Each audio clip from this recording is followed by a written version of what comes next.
BSP की राष्ट्रीय अध्यक्ष भी हैं, तो उनको मैं पूरे दिल से आदर सम्मान करता हूं। और आज आदरणीय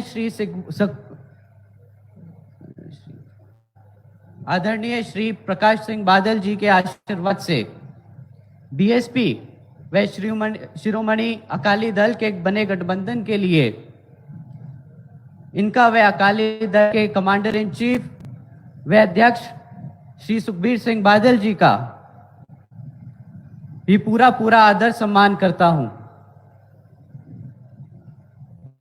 जिनका यहां की जनता के हित व कल्याण के लिए राजनीतिक व सांसदीय जीवन काफी संघर्षशील रहा है।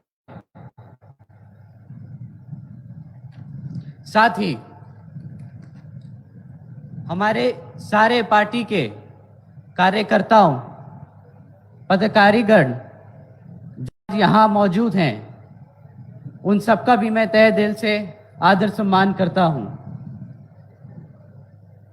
साथियों, मैं आपके बीच में ऐसा कुछ अलग नहीं बोल पाऊंगा जो यहां आप लोगों ने पहले नहीं सुना, परंतु इस इलेक्शन में बाबा साहब डॉक्टर भीमराव अंबेडकर जी व कांशीराम जी के सिद्धांत को मैं एक बार आप लोगों के बीच में दोबारा रखना चाहूंगा। एकता छोटा सा शब्द है, परंतु आजादी के बाद से आज तक हम सर्व समाज एक तरीके एक राजनीतिक मंच पर साथ खड़े नहीं हो पाए। इसके कई कारण रह चुके हैं। कांग्रेस, बीजेपी, आज के दिनों आम आदमी पार्टी, सब ने कोई कसर नहीं छोड़ी हमें अलग करने के लिए। आपस में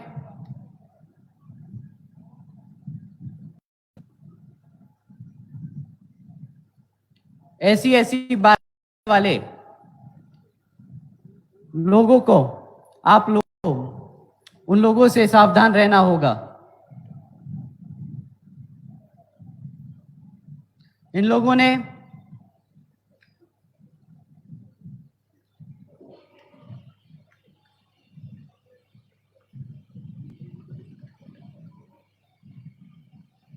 बाबा साहब डॉक्टर भीमराव अंबेडकर के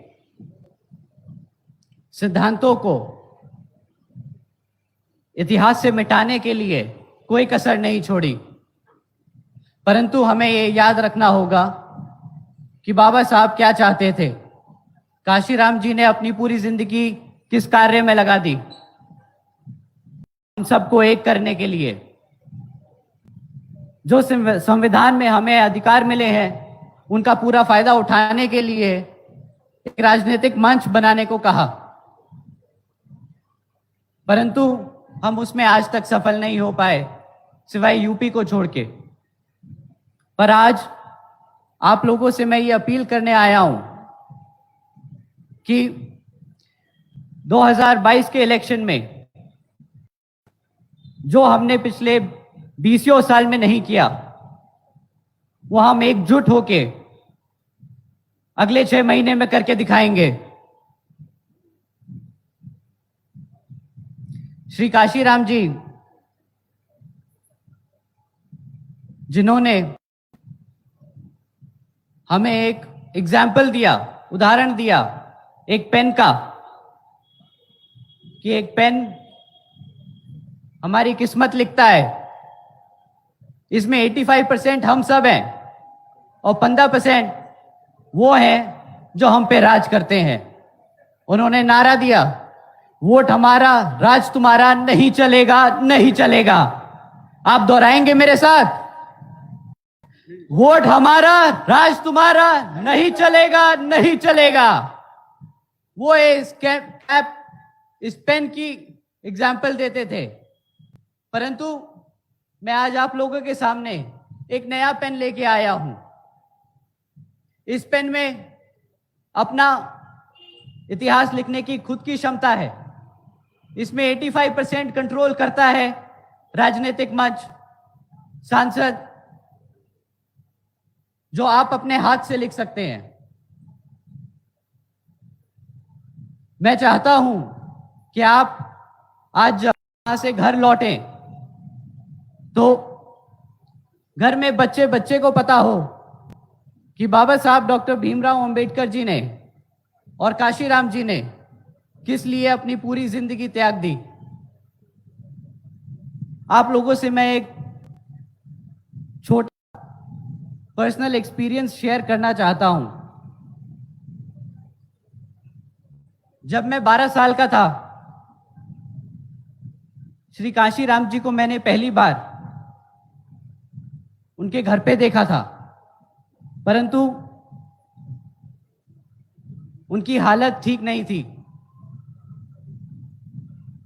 मैं उनके कमरे में गया बहन जी के साथ उन्हें मिलने।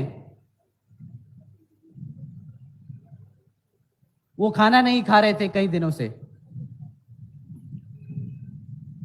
बहन जी ने बोला, काशीराम जी बहुत दिन हो गए, अगर आप खाना नहीं खाएंगे तो बाहर के लोगों को, आपके समाज के लोगों को कैसा लगेगा।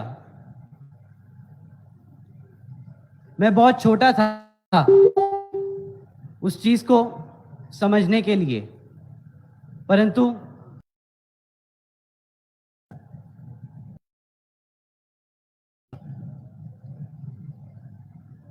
तो नींद नहीं से दिल टूटता है ये देख के कि जिस आदमी ने अपनी पूरी जिंदगी हम सबको एक करने के लिए लगा दी, वह आखिर दम तक हम सबको एक ना देख पाया।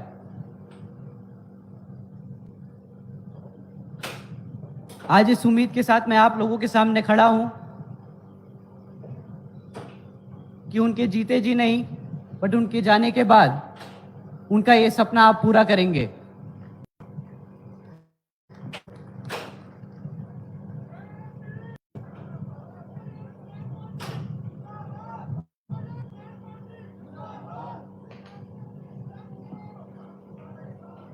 अगर आज उनके भाई बहन, आज उनके साथी लोग यहां पे मौजूद हैं, तो आप लोगों से मैं एक वादा करना चाहता हूं और आपसे एक बदले में वादा लेना चाहता हूं।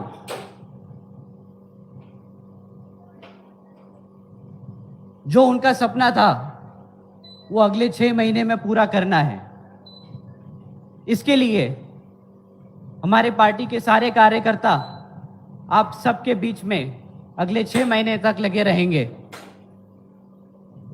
मैं भी बहन जी के कहने पे आप लोगों के बीच में रहूंगा और इस मैसेज को आगे बढ़ाता रहूंगा।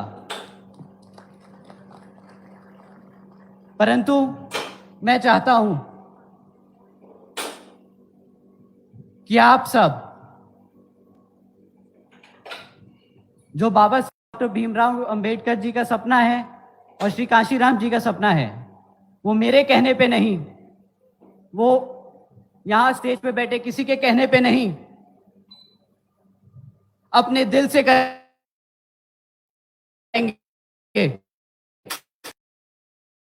लोग अपने दिल से श्री काशीराम जी का पूरा सपना करेंगे।